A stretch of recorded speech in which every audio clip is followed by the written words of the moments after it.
I want to thank you again for being part of our workshop here, Parenting in the Age of Social Media, the Lifeline for your team. Last week, we did Parenting in the Age of Fear. And next week, we're going to focus on parenting and our kids who play sports. We're involved with drama and theater, as well as individuals who are involved with music and helping them understand and deal with the disappointment of what's going on here in the spring, that so many of our kids are no longer having spring seasons. I know I run my softball program in town, and we had to cancel softball, and a lot of disappointment. And I think it's important for us to spend some time. As we did last week, and if you're new, there's a little chat box here, so make sure you join the chat box. If you have a question, just type it in the question box where it says to everybody, or you can do a specific one to me, and I'm happy to answer questions over the course of our visit together. And yes, feel free to share the video, and you're now part of our online community. And when you get access to the video, again, please feel free. These are free workshops for parents. I've been working with parents in a number of different areas for, I guess, close to 20 years. I am a parent. I have a 25-year-old daughter who lives in Denver, who's working. I have a almost 23-year-old son who's out in Phoenix, and he works for Enterprise, rent-a-car. And I have a 14-year-old daughter, 8th grades, dealing with the frustrations of not being with her friends. Also sad, disappointed about softball season, and wondering whether or not camp is going to take place. So we're really dealing with that. Of course, my youngest is 11 in 5th grade, who's been in the same school now for 6 years, and just now discovering that she may not be able to chance to get back to her school to see her friends because everybody's going to different schools next year. So I'm a parent. I am married to the amazing Jessa, who is on the call. She might be jumping in behind the scenes, asking questions, and seeing if there's anything you need at all. If you want me to slow down, let me know. If you want me to go fast, and if you're interested in other pieces, please let me know. But tonight is focused on parenting in the age of social media, the lifeline for your teen. So first thing and foremost, I put together a little video I thought is very helpful to kind of help us understand the power of what's going on with our teens.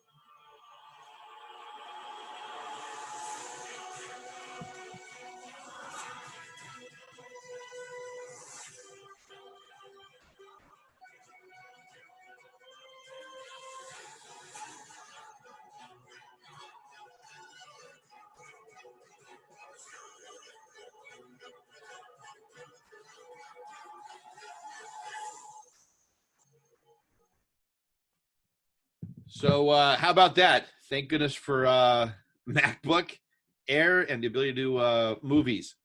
We got a lot of stuff. It's very intense. We're going to pick up where we left off last week. We had talked about this idea of fear, often the battles we face about social media. Tonight's workshop is going to focus about how do we actually parent in the times of social media and the significant lifeline that our teens have in terms of their cell phone, their computers, and just how important it is. I'm going to cover 4 primary areas. First is what I call perception versus reality. And for those parents who are new to the world of social media as a teenager, I got a little social media 101. We're going to talk about some of the challenges we face as parents that we want to have for our kids that they're dealing with. And because we are older and adults, we have a different perspective. And I have a few solutions and ideas and thoughts that might be helpful as we engage our teenagers in conversations. This is appropriate if you're a parent of middle school, high school, college, and even post-college in some of the different particular areas of being a parent. And so we're going to jump right in with one of my favorite sayings is I believe that social media is a perceptual illusion.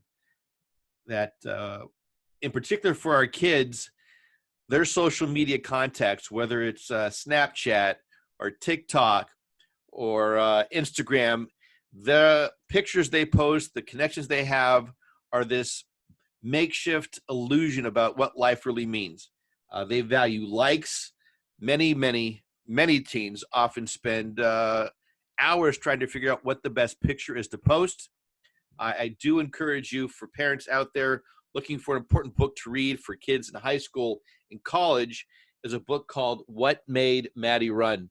It was a very extraordinary book about an outstanding runner from Allendale, New Jersey, that ends up highlighting some of the struggles that kids have through sports, but also about the importance of social media and always being able to let the world see how you are. In sociology, as a sociology professor, I often teach a concept called the looking glass theory. And this is in particularly relevant to kids in middle school, high school, college. The looking glass theory is how someone perceives themselves based on how they think other people see them. And it's always been an issue for individuals growing up, but now with social media and the value of Instagram and Snapchat and YouTube and TikTok, it is even more so, is that we think of ourselves how we think others see us. And so social media creates this element of a perceptual illusion, which leads to what is perception versus what is reality. We know that kids, actually not so much kids, those of you involved with biology or psychology have come to know that the brain does not fully develop until you're 25 years old. And although some people will say, my wife would say my brain is still not fully developed because I don't act like anybody older than a 25-year-old. So that's a shout out for my wife, for me in my mind. But the truth is the brain does not fully develop until 25, which means our kids, middle school, high school, and college, their brains are not yet fully developed. In addition, the last part of the brain to develop is the frontal lobe. And the frontal lobe is what controls choices and decision making. And so as we look at social media, it's very important as adults to understand what is our kids' perception. And yes, their cell phone is everything. Their cell phone is their connection. And right now, whether it's a YouTube or using Zoom or other pieces of social media, the only way they feel that they belong and connect is through their phone and laptop.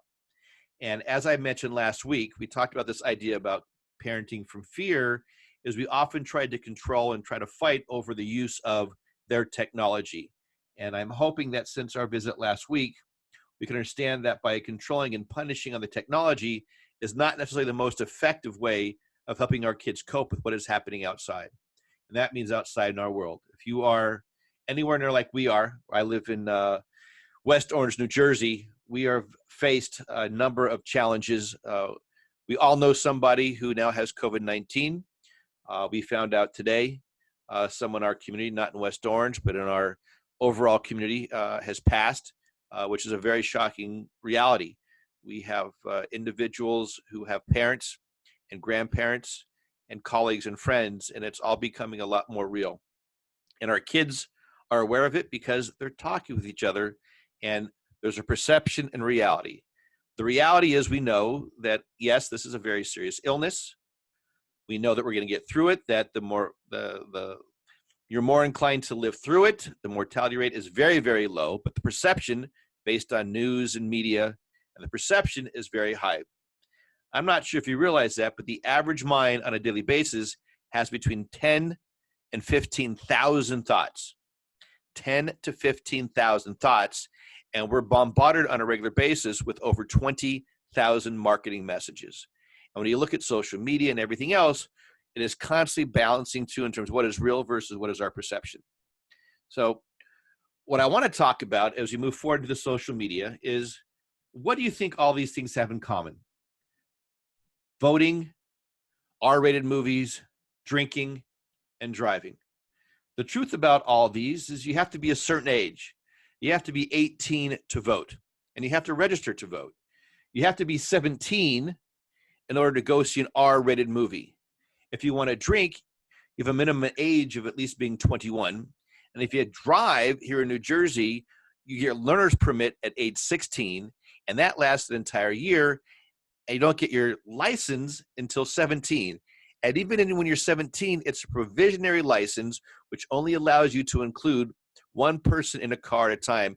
So it's not until 18 you're fully legal to drive wherever you want.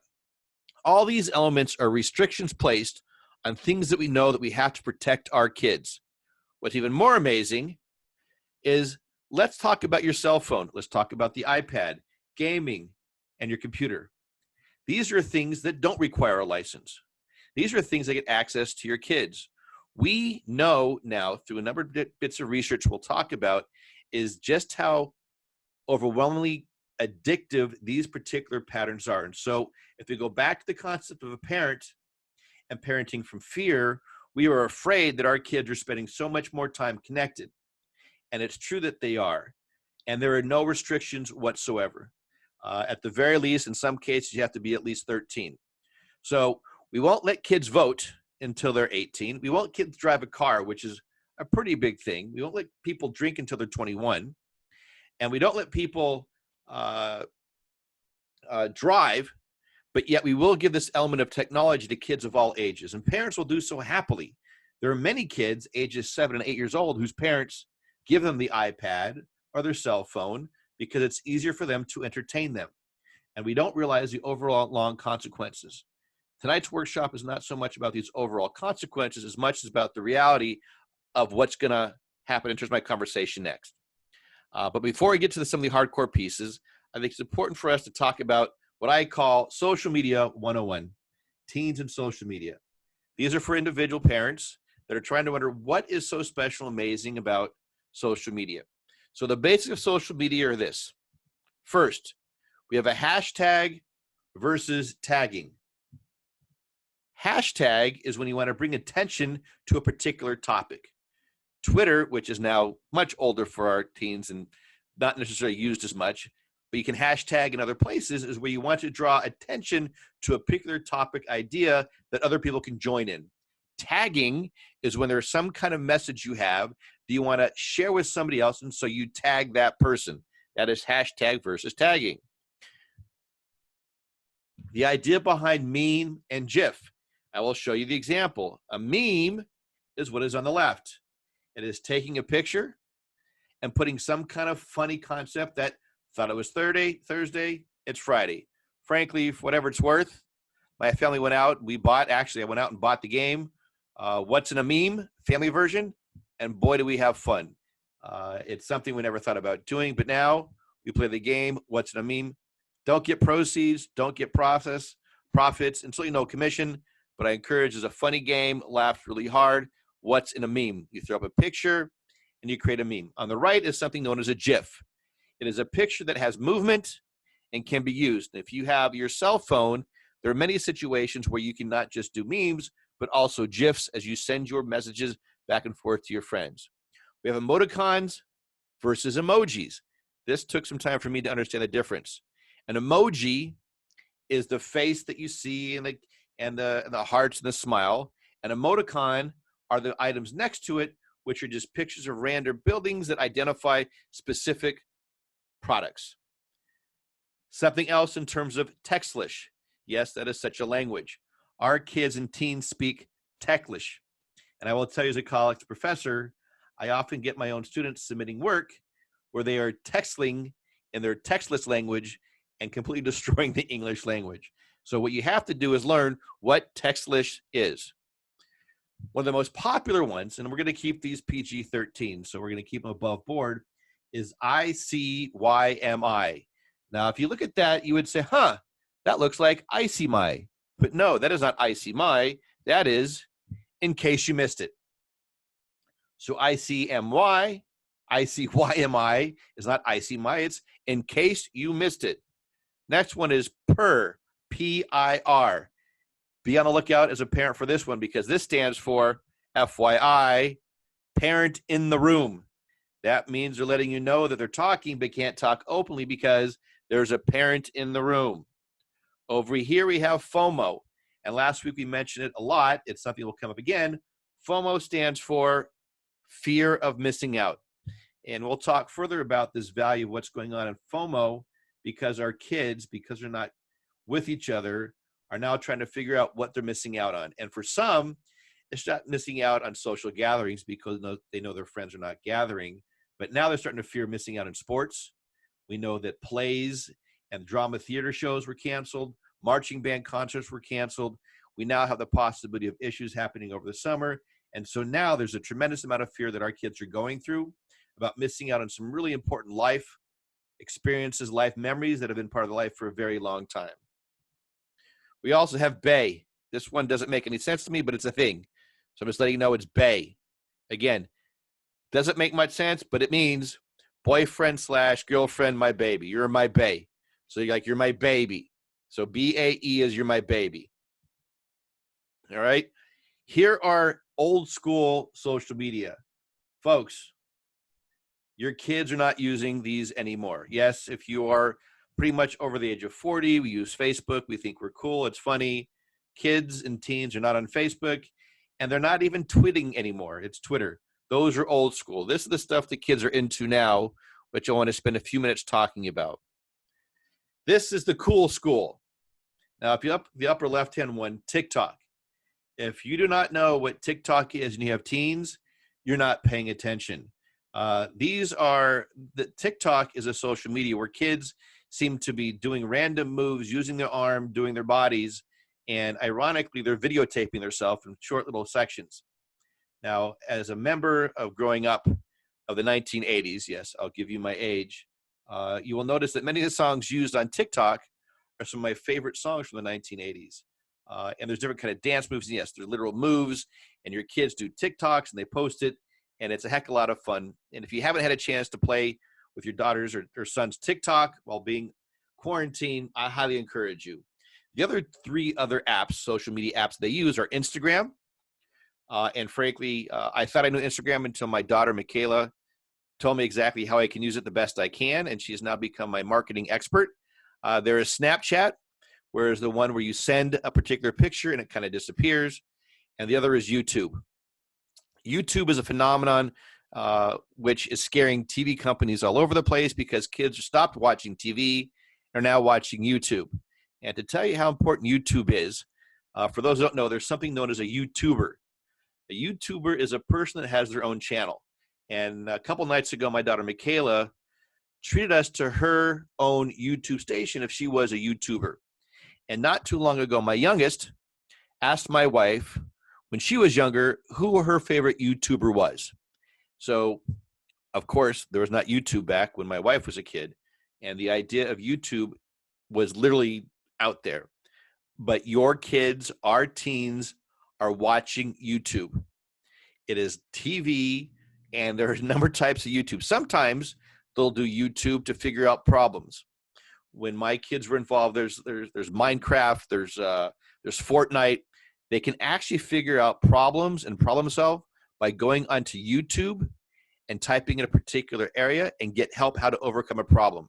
So as much as we might think that YouTube might be a danger to their health, the truth is they can find many solutions in terms of how to handle problems and challenges by going to YouTube. Just make sure you talk to them in terms of how young and having certain parental restriction in place. These are the ones you want to be on the lookout. These are the ones that kind of fall under the radar. Tinder is a much more popular one for the older teens.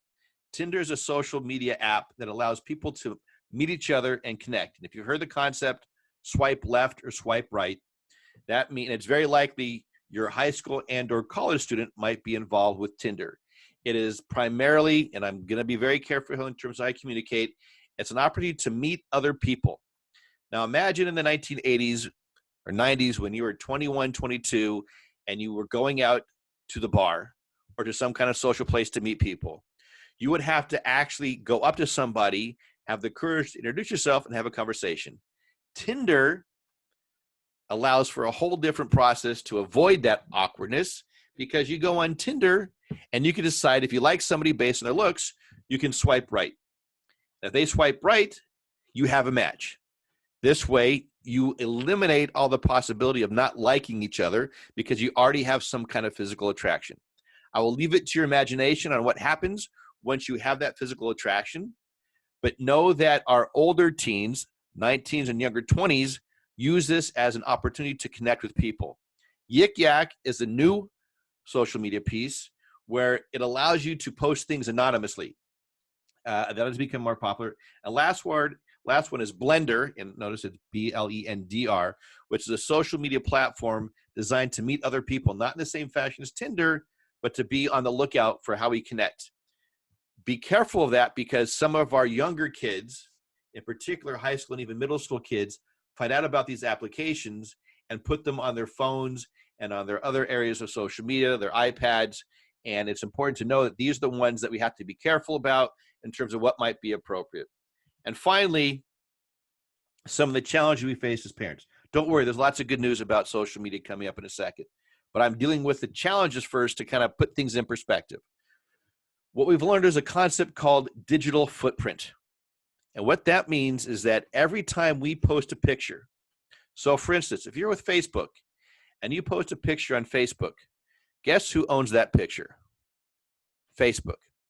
And you might decide to delete that picture from Facebook, but honestly, that picture's never fully deleted. It now is owned by Facebook. So the same thing goes with what our teens are using, whether it's Instagram or Snapchat. Now, the idea of Snapchat is you can send a picture, but it disappears. But some kids are very savvy, and they take what is called a screenshot. And now the picture is not disappearing. It actually stays forever. And part of the idea of social media, and use these as opportunities the next few days, is talk about a digital footprint, meaning that as kids are going through this life since 2000, every time they're on some kind of social media platform, it is going thrown on the internet, which means it's being recorded somewhere. And for most part, most of our kids want to attend a college in the future or enter the military or do some kind of piece, look for a job. And for the very smart algorithm people that are IT people working for companies and particular colleges, it is very easy to track these pictures down, even when they've been deleted.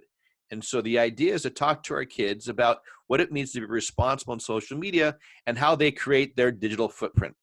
So if you can imagine, not too long ago, we had a very interesting case with a Supreme Court justice nominee. And what was remarkable is all the hard different pieces, whether it was a calendar and pictures, that have been kept over the course of years.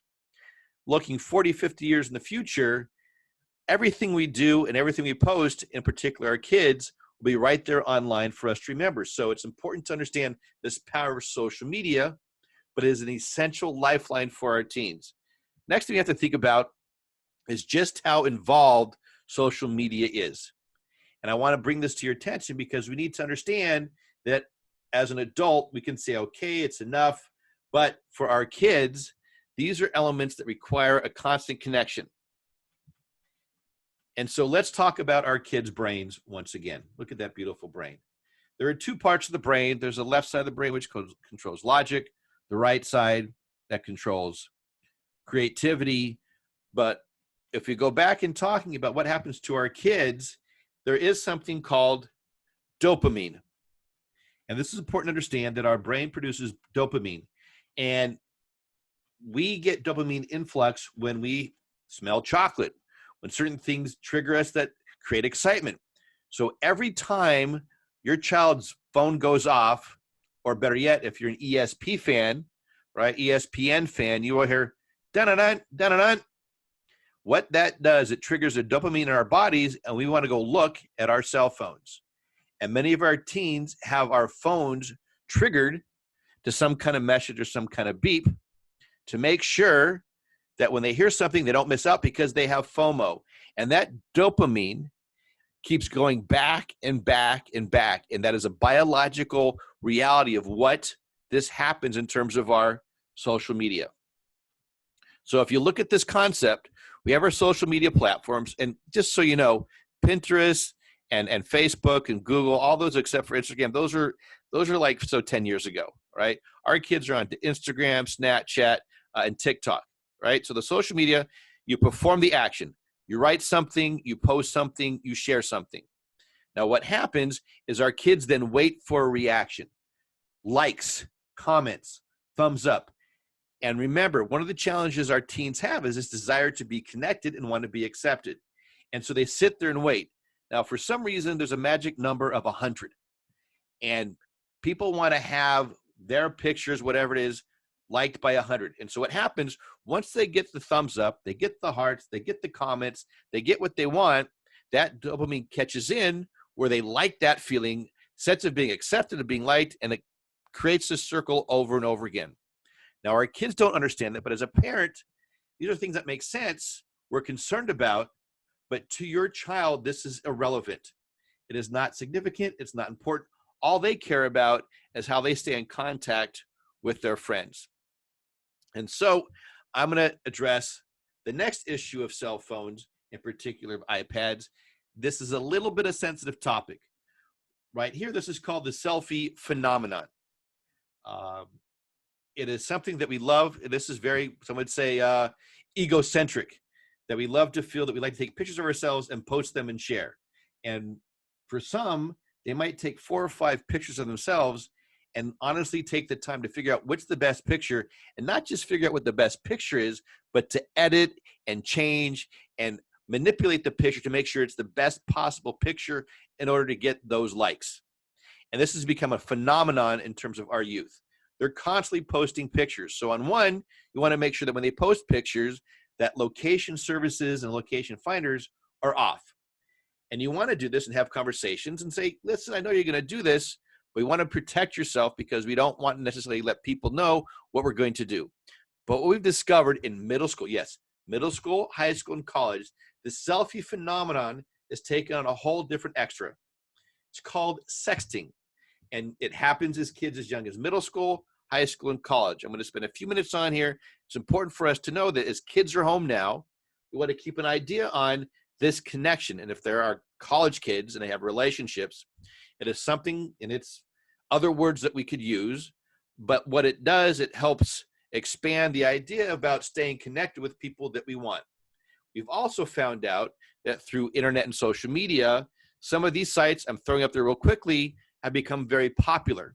So be on the lookout, yes, middle school, high school, and college for these particular elements and apps that might be on phones, because I have discovered, in particular with high school and senior and high school and college, males and females, that this part of the element of social media is very big. And on top of it, they are now home in the house, understanding that this might be happening. So the last challenge, of course, as a parent, is we understand that kids who are involved with social media has an impact on their health and wellness, and the fact that it impacts their sleep. And as parents, we are very concerned about health and wellness. We know that staring at a screen for 7 to 8 hours is not healthy. We know that being inside, sitting down, is not a good way to be well. We know that this is such a significant concept. I grew up in the TV generation where TV and landlines were such a thing. But now with the access to these cell phones, it's helping our kids understand and helping put boundaries in terms of what's real and what is not. And our concern is that our kids are not getting sleep. And now that they're home, and most of our students are going through some kind of digital learning, they can go to sleep until, they can stay up until 2, 3 o'clock in the morning, wake up at 8, get their work done by 11, and then take an afternoon nap. But the idea is to be very, very clear in terms of what we want and help our kids understand we still want to take health and wellness very seriously, as well as sleep. So wanted to take a quick moment to see if anybody has any questions or concerns in that chat bar that might be helpful. Anybody?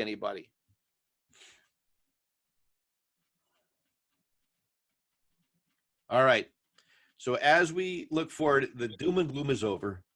It's time to understand what teens already know. If you have not done so already, TikTok is pretty cool. TikTok is a way to have some fun and be creative and just be goofy. And what I have found with the transition from being a kid to an adult, we take things very seriously. And unfortunately, when we were younger, we didn't take life so seriously. Maybe it's not so unfortunately, it is fortunately, that if we were outside playing in the streets and a car came along, we'd just stop playing a game off, and then game on. And then if the game wasn't going right, we would just do something called a do-over. And we were okay with the do-over. But as we got older, we got more serious, and the less times we played games, and we have a hard time being goofy. So the idea with some of these social media pieces is take some time and learn more about Instagram. It's kind of cool. It's kind of fun. Learn more about TikTok and how that works, and spend time learning more about Snapchat.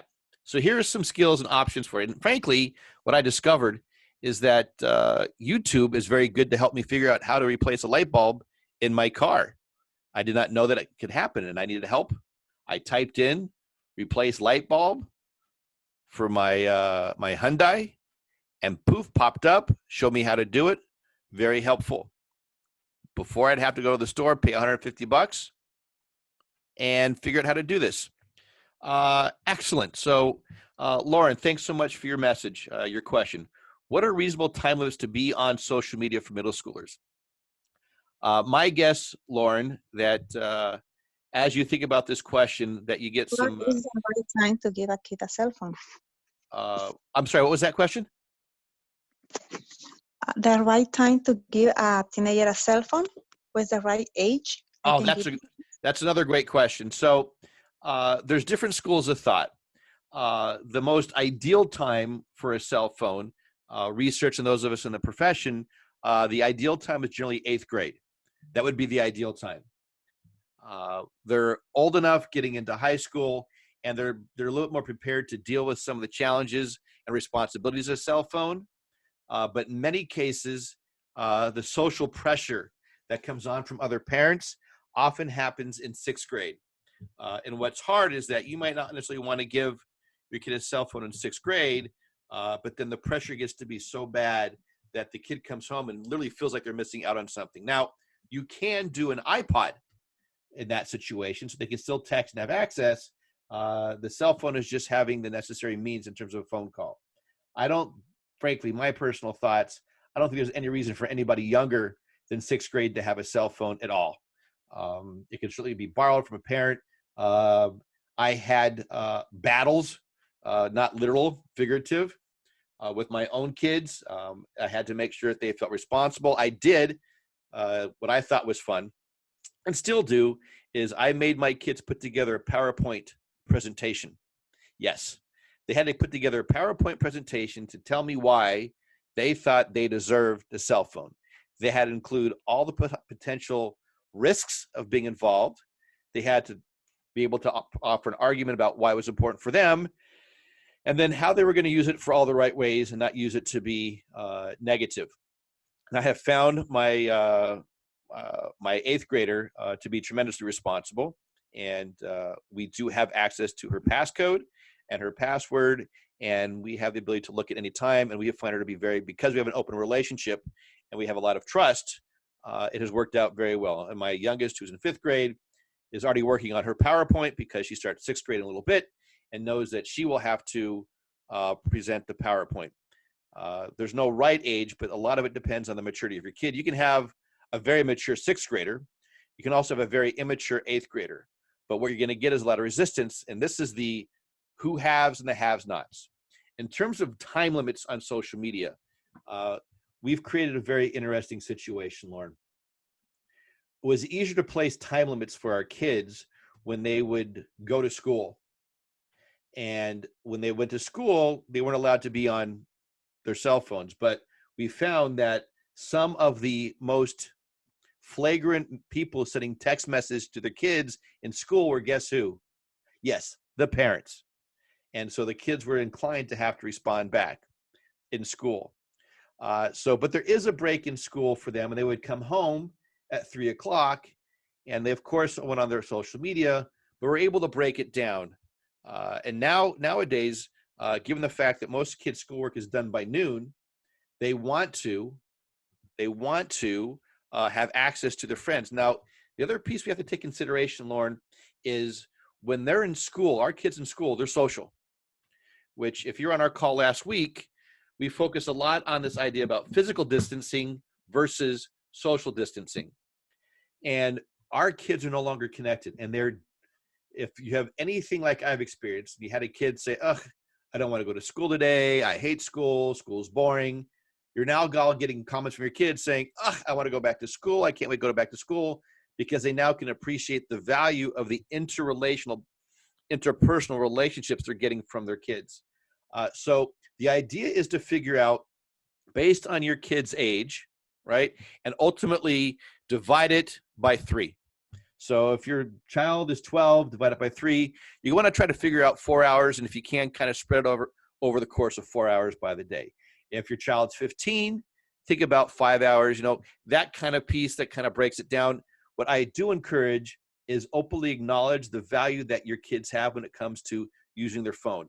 They miss their friends. And we have found that we have chosen, at least in our world, and same with video games, yes. Again, we're fearful of their brains are being turned to mush. Now, I do encourage you to sit down and come up with a reasonable agreement with the families and kids to figure out what it is you want to do in a schedule. What's missing now for our kids is some kind of routine. Their routine has changed significantly because they would wake up, go to school, do their schoolwork, come home, take a snack, do their homework, have dinner, take showers, and their time was filled. Now the routine is so thrown off that they don't know what to do. And there's so much time on their hand, it makes sense for them to want to be with their friends. And so if you can, come up with certain kind of routines that just happen to be in place. I know many families that they don't have breakfast time specifically because people are working, but they are able to put a time at lunch and certainly at dinner. And if there's one thing I've gained a lot in these last few weeks, and I think I'm on day 19, and yes, my kids have both said, "Are we having dinner again tonight?" And the answer is yes, is what we have that time for at dinner. Now, it used to be at dinner time, we would talk about our days, and better yet, they would eat by themselves. We would be working, come home late.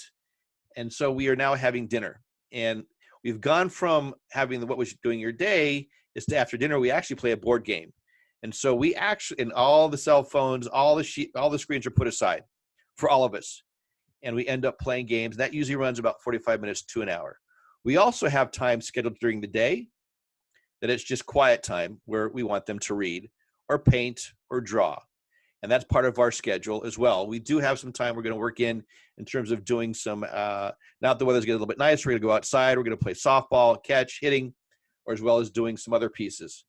In terms of video games, Carla, what's important about video games is they are literally connecting with their friends online playing games.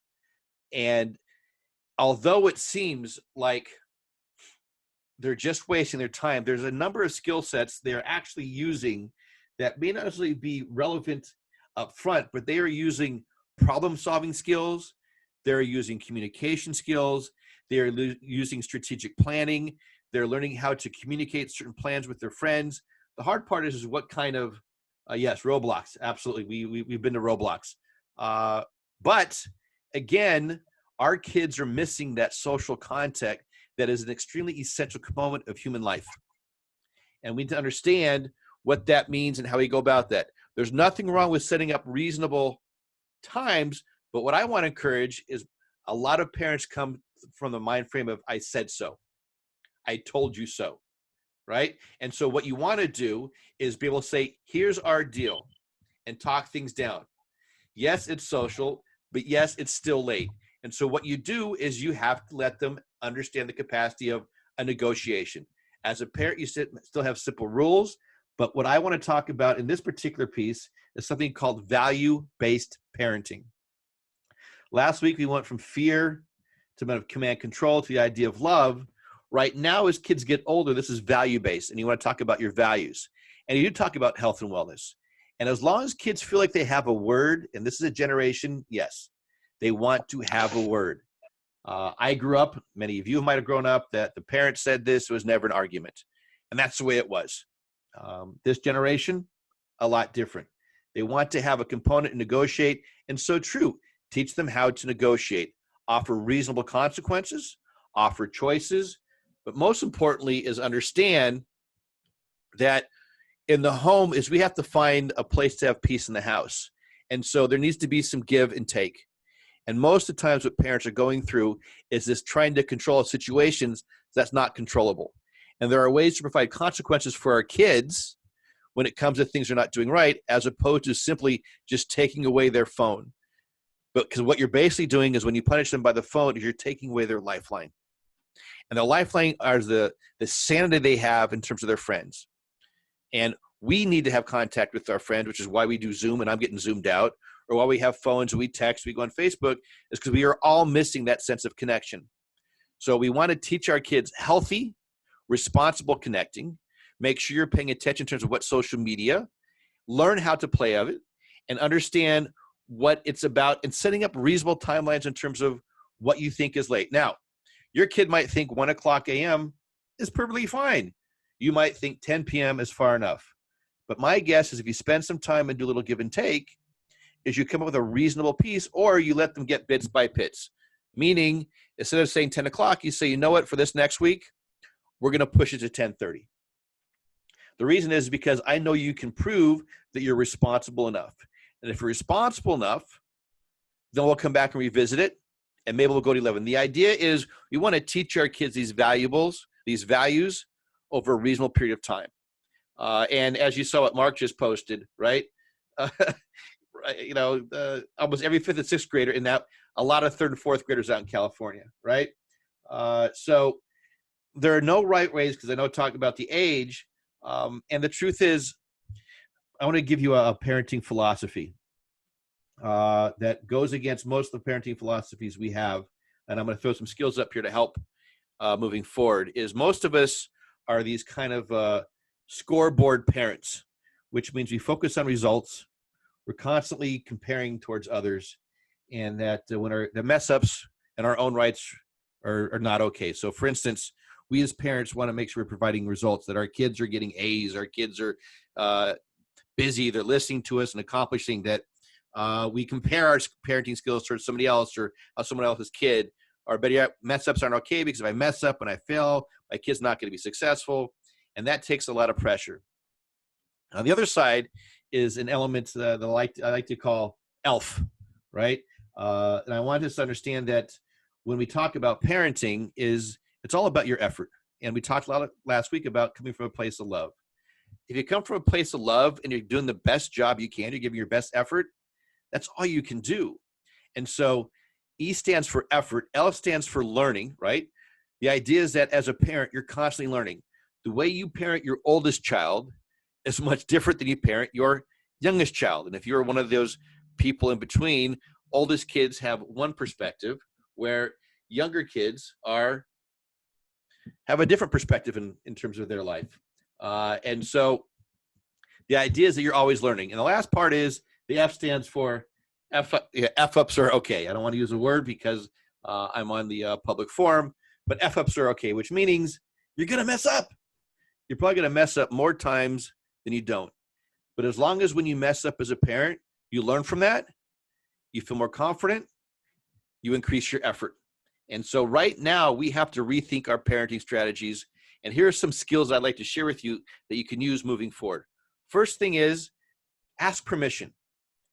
Talk to your kids. Say, can we talk about your social media use? Don't demand, don't say, let's talk, ask permission. When you ask permission to talk about social media, you automatically get buy-in. And if they say no, say fine. When you're ready to talk about it, we'll talk about it. But I'm going to ask you again if I don't hear from you in a little bit. Do something called bottom lining. Get them to bottom line. What is it really about social media? What's your bottom line? Why is social media so? Why is Snapchat? Why is Instagram? Ask them. Help them communicate their reasons. Help them articulate and listen to what they have to say. And when they do, instead of questioning their motives or challenging them, ask them to tell them more. Get to understand what the value is. Next technique is show me, is having a show me attitude. You know what? Show me what this whole thing is about. And do your best to understand. It can be very confusing. Show me what's so fascinating about Instagram. They might get annoyed and I'll stop being so annoying. But at least have a show me attitude where you're willing to learn and listen what they're going through. Do something called championing. Championing is being a champion of your child. Acknowledge the skill sets they have and how proud you are about how they want to stay connected with their friends. And that their friends are so important, they will do whatever they can. So become a champion of their skills in social media. Spend some time clarifying. It's a little bit like bottom lining, but clarifying, what is this really about? clarify to me, why is it that you have to stay up until 1 o'clock? Because I don't get it. What I can say is this, and what they're doing, just like any teen, any kid, is pushing limits, but allow them, but clarify what it really is about. Another thing is something called detached involvement. If you can, we're on top of each other, and our emotions are left and right. So you want to try to detach your emotional responses, reactions to when they're getting involved with their Snapchats and other pieces. By doing so, you're less inclined to become angry. And detached involvement differs between reaction versus responding. When you're attached to their involvement, you react, which is based on emotion. And often we do things and say things that are not necessarily correct. Detached involvement is based on responding and through thought, and you spend some time thinking about what you want to talk about before you do so. Yes, we're at a time where we need humor, and more so than ever. And as a matter of fact, I have 2 incredible kids where we literally laugh every night. And basically before bedtime, my Michaela decides to do some kind of her own YouTuber show. And my Brianna will sit there and laugh, and we're all laughing over the situation. And as frightened as we are, we have found that humor and laughing, whether it's watching a TikTok, watching a funny meme, playing the games, is a very important component in terms of what our kids are going through. And then if need be, and if you want, you can certainly reach out to me at Coach Randy Says on my Twitter, or Coach Randy at projectnextgen.com. I have a written agreement that you can use where you sit down with your teens and write down the different sides about what you want as you live home.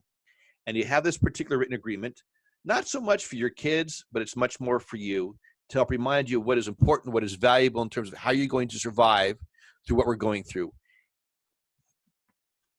And that is our workshop for tonight. Before I go,